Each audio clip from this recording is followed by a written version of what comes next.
महाराष्ट्राचे उपमुख्यमंत्री अजितदादा पवार हे 2 दिवसाच्या नांदेड दौऱ्यावर आले असता कार्यकर्त्यांनी केली जिल्हाध्यक्ष विश्वंभर पवार यांच्यासाठी भोकरमधून तिकिटाची मागणी।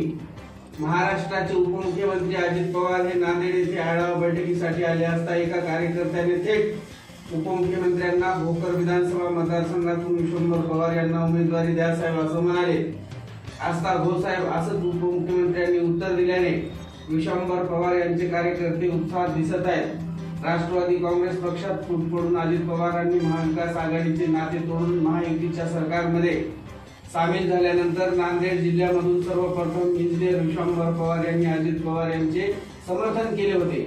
त्याचीच पावती म्हणून त्यांना नांदेड जिल्हा ग्रामीण अध्यक्ष म्हणून अजित पवारांनी संधी दिली होती।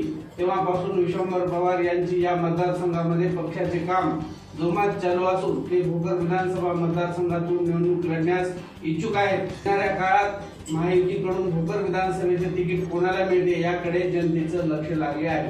दादा विश्वंभर पवारला भोकरची विधानसभेची तिकीट द्या। बरोबर मतदार निवडून आणू विश्वंभर पवार।